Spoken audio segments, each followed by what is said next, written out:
बात करेंगे भगवत गीता के उपदेशों के बारे में। जय श्री कृष्ण। दोस्तों, आज हम उस शाश्वत और दिव्य ग्रंथ की चर्चा करेंगे जो मानव जीवन की हर समस्या का समाधान देता है, श्रीमद् भगवत गीता।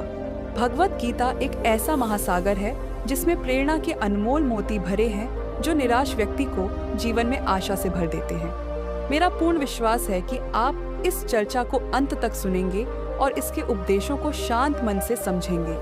ऐसा करने से न केवल आपके मन को असीम शांति मिलेगी, बल्कि आपके विचारों और जीवन में भी सकारात्मक बदलाव आएंगे।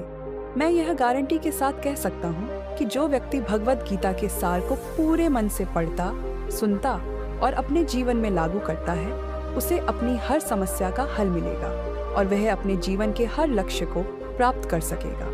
इसलिए दोस्तों, आपको प्रतिदिन सुबह और रात को सोने से पहले भगवत गीता के उपदेशों को पढ़ना और सुनना चाहिए। भगवान श्री कृष्ण श्रीमद् भगवत गीता में कहते हैं कि जो व्यक्ति इस पवित्र ग्रंथ को श्रद्धा से पढ़ता, सुनता और उस पर मनन करता है, वह अपने सभी पापों से मुक्त होकर मेरे परम धाम को प्राप्त करता है। दोस्तों, यही कारण है कि कहा जाता है कि जिस घर में प्रतिदिन भगवत गीता का पाठ और श्रवण होता है, वहाँ कभी संकट या परेशानी नहीं आती। उस घर पर भगवान श्री कृष्ण की कृपा और आशीर्वाद हमेशा बना रहता है और वहाँ जीवन सुख, संपत्ति, धन और समृद्धि से परिपूर्ण रहता है।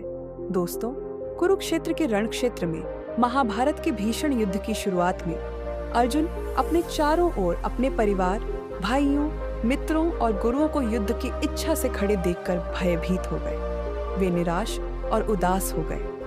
दुखी मन से उन्होंने अपनी पीड़ा और दुविधा भगवान श्री कृष्ण के सामने व्यक्त की। अर्जुन ने कहा, हे केशव, मैं यह युद्ध कैसे लड़ सकता हूँ? इस रण क्षेत्र में युद्ध के लिए एकत्र हुए सभी लोग मेरे अपने हैं। मैं पितामह भीष्म और गुरु द्रोणाचार्य से कैसे युद्ध करूं, जो दोनों मेरे पूजनीय गुरुदेव हैं? इन गुरुओं को मारने से बेहतर है कि मैं भिक्षा मांगकर जीवन व्यतीत करूं।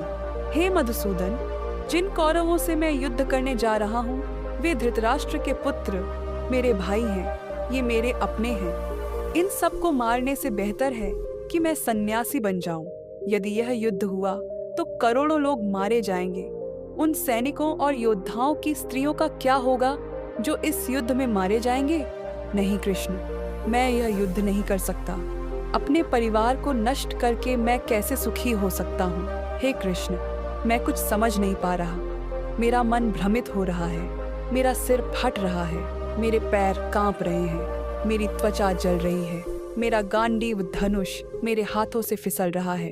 हे कृष्ण, मेरा मार्गदर्शन करें, मुझे ज्ञान दे, बताएं कि मुझे क्या करना चाहिए। अर्जुन की इस दयनीय स्थिति को देखकर भगवान श्री कृष्ण ने उन्हें श्रीमद् भगवत गीता का वह दिव्य और अलौकिक ज्ञान दिया जो न केवल अर्जुन के लिए बल्कि हजारों वर्षों से समस्त मानव जाति के लिए मार्गदर्शक बना हुआ है।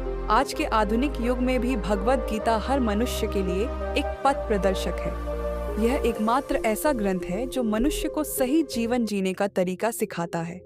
भगवत गीता हमें जीवन में धर्म, कर्म और प्रेम की शिक्षा देती है, इसलिए हमें प्रतिदिन इसका अध्ययन करना चाहिए। अर्जुन की दुविधा और संदेह को देखकर भगवान श्री कृष्ण ने कहा, हे अर्जुन, तुम बहुत बुद्धिमान की तरह बात करते हो, लेकिन सच्चा बुद्धिमान इस तरह शोक और विलाप नहीं करता।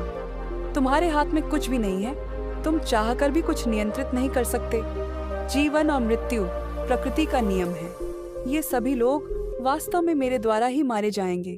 तुम केवल एक निमित्त मात्र हो। इसलिए जो ज्ञानी है वह किसी के मरने पर शोक नहीं करता, न अतीत का विलाप करता है, न भविष्य की चिंता करता है। जो होने वाला है वह होगा और जो नहीं होने वाला वह कभी नहीं होगा।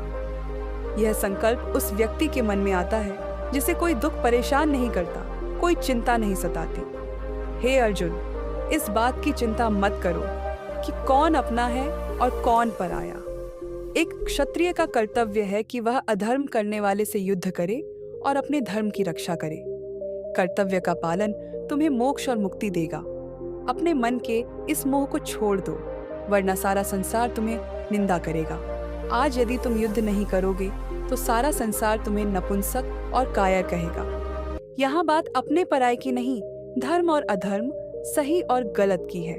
यदि तुम गलत को सहन करोगे और उसे समाप्त नहीं करोगे तो अधर्मी को और बल मिलेगा और वह और अधिक अन्याय करेगा। इसलिए अपने मोह को त्यागो और युद्ध करो। भगवान श्री कृष्ण श्रीमद् भगवद गीता में कहते हैं, हे अर्जुन, यह संसार मेरी माया है। यह संसार मुझसे उत्पन्न हुआ है।